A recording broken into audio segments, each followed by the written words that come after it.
इष्ट गुरु चैनल के सभी दर्शकों को एक बार फिर से नमस्कार। आइए हम आज आपको देते हैं एक नई जानकारी। आप अक्सर पूछा करते हैं कि आखिर चंद्र कुंडली का क्या महत्व होता है, चंद्र कुंडली से क्या देखना चाहिए।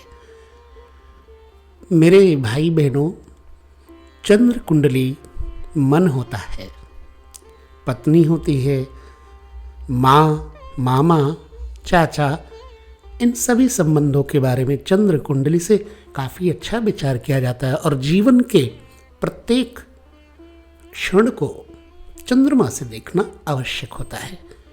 तो चंद्रमा से और सूर्य से गहरा संबंध है, गहरा नाता है। सूर्य की रोशनी से चंद्रमा आप्लावित होकर के जब चमकता है तो प्रकाश पुंज से, शीतल किरणों से हमारा ये भूविस्तार उजागर हो जाता है।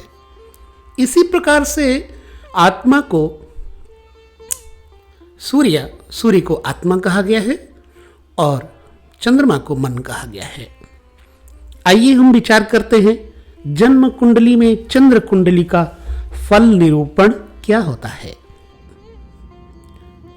यहां पर जिसके शुरुआत में हम चलते हैं जन्म काल में, चंद्रमा के साथ अगर सूर्य बैठा है आपके कुंडली में, बिल्कुल लग्न में, तो ऐसे व्यक्ति को प्रवास में रहना पड़ता है, यानी कि प्रदेश में रहना पड़ता है। विदेशगामी भोगी च कलहे कृतवासना। और हां, भोग तो मिलता है, भोगी होता है जीवन, लेकिन कलह प्रिय होता है। ये पहले घर में चंद्रमा हो सूर्य के साथ तो ये फल मिलता है जातक को। अब दूसरे घर में चंद्रमा से ठीक दूसरे भाव में अगर सूरज हो तो ऐसे आदमी को बहुत सारे नौकर चाकर हासिल होते हैं। राजमान्य बताया जाता है, यशस्वी बताया जाता है।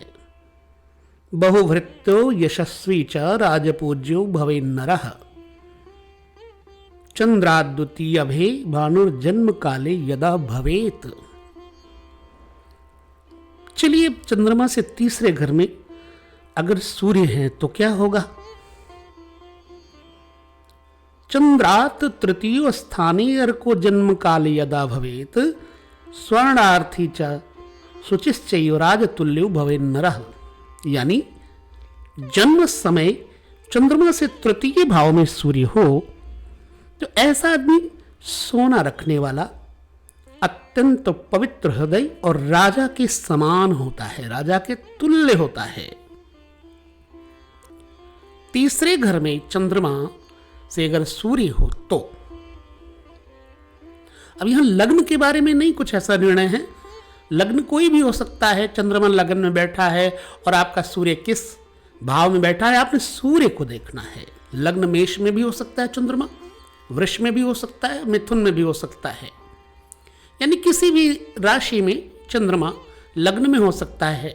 अथवा चंद्रमा से जिस घर में सूर्य हो, जैसे मान लीजिए आपका चौथे घर में चंद्रमा है, ठीक पांचवें घर में सूर्य है, तो चंद्रमा हो गया चौथे घर में, उसको चंद्र लग्न कहते हैं।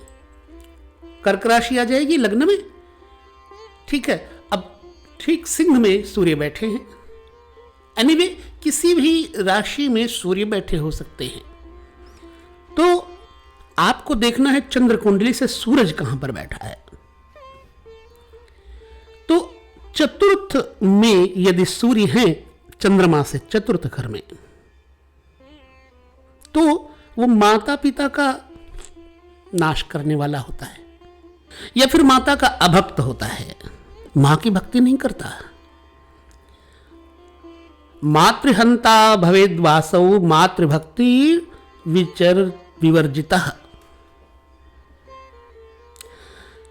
अच्छा, चलिए, चौथे भाव में ये फल देता है चंद्रमा से सूर्य, तो छठे पांचवें घर में सूर्य क्या फल देगा। चंद्रमा से पांचवें घर को देखें। आप जन्म समय चंद्रमा से 5वें घर में अगर सूर्य है तो ऐसा व्यक्ति पुत्रियों से दुखी होता है और अधिक पुत्रवान होता है। बहुत बढ़िया विषय है। अब चलिए हम चलते हैं जन्म समय से छठे घर में, चंद्रमा से छठे घर में यदि सूर्य है तो चंद्रात खष्टगाः सूर्यो जन्म काले यदा भवेत शत्रुणां विजयी शूरः छात्र कर्म रतः सदा। मतलब अगर चंद्रमा से छठे भाव में सूर्य हो तो ऐसा जन्म लेने वाला व्यक्ति शत्रुओं के ऊपर भारी पड़ता है, शत्रु विनाशक होता है, वीर और क्षत्रियोचित कर्म करने वाला बताया जाता है। चलिए ठीक चंद्रमा से सप्तम स्थान पर आप देखिए अपनी कुंडली में,